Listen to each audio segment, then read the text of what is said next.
आज की ये खबर सिर्फ पानी की नहीं है, बल्कि राजनीति, कूटनीति और सुरक्षा के उस संगम की है, जहां एक फैसला पूरे क्षेत्र की तस्वीर बदल सकता है।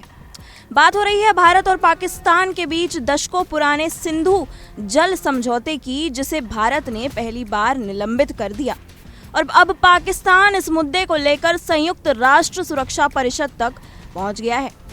सोचिए, एक ऐसा समझौता जो 1960 से लेकर अब तक कई युद्धों, कई तनावों और अनगिनत कूटनीतिक टकरावों के बावजूद कायम रहा, आज उसी समझौते पर ब्रेक लग चुका है और इसका असर सीधे पाकिस्तान की खेती, उसकी अर्थव्यवस्था और उसकी आम जनता पर पड़ रहा है। पाकिस्तान ने अब अंतर्राष्ट्रीय मंच पर गुहार लगाई है। न्यूयॉर्क में संयुक्त राष्ट्र सुरक्षा परिषद के सामने उसने अपील की है कि भारत को इस समझौते को पूरी तरह लागू करने के लिए कहा जाए। पाकिस्तान का कहना है कि पानी को हथियार की तरह इस्तेमाल नहीं किया जाना चाहिए और भारत को अपने अंतर्राष्ट्रीय दायित्वों का पालन करना चाहिए। इस पूरे घटनाक्रम की शुरुआत होती है अप्रैल 2025 से, जब जम्मू कश्मीर के पहलगाम में एक बड़ा आतंकी हमला हुआ। इस हमले में 26 लोगों की जान चली गई, जिनमें ज्यादातर पर्यटक थे। देश भर में गुस्सा था और इसी के अगले दिन भारत ने एक बड़ा फैसला लेते हुए सिंधु जल समझौते को निलंबित कर दिया। भारत ने साफ शब्दों में कहा, खून और पानी साथ नहीं बह सकते। ये सिर्फ एक बयान नहीं था, बल्कि एक सख्त संदेश था कि जब तक आतंकवाद पर लगाम नहीं लगती, तब तक सामान्य रिश्तों की उम्मीद भी नहीं की जा सकती। अब सवाल उठता है कि आखिर ये सिंधु जल समझौता इतना अहम क्यों है?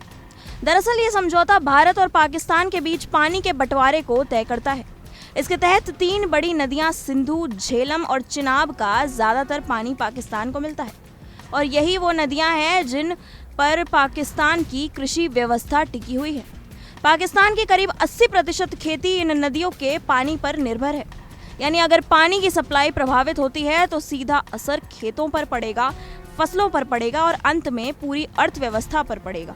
यही वजह है कि भारत के इस फैसले ने पाकिस्तान की चिंता बढ़ा दी है। वहां के किसान पहले से ही पानी की कमी से जूझ रहे हैं और अब अगर ये स्थिति और बिगड़ती है तो खाद्य संकट तक की आशंका पैदा हो सकती है। संयुक्त राष्ट्र में पाकिस्तान के प्रतिनिधि ने इस मुद्दे को उठाते हुए कहा कि सुरक्षा परिषद को इस मामले का संज्ञान लेना चाहिए। उन्होंने ये भी मांग की कि भारत को डेटा शेयरिंग और सहयोग फिर से शुरू करने के लिए कहा जाए।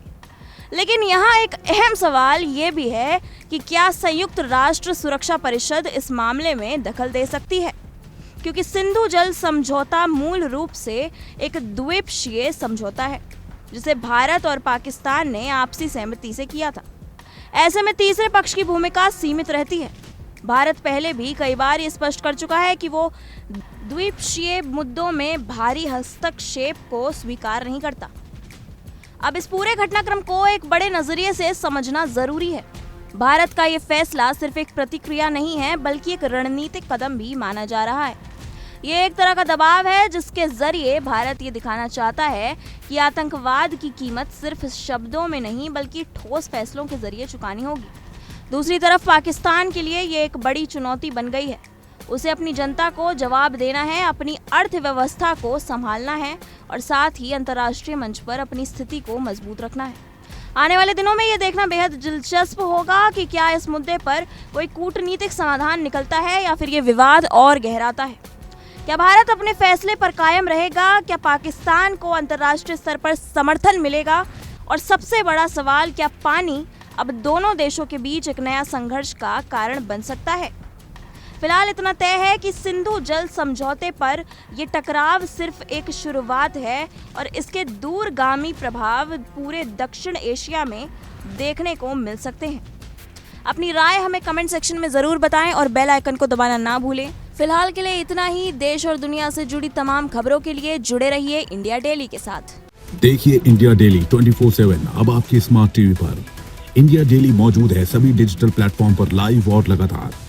इंडिया डेली 24/7 हर दिन राष्ट्र को समर्पित।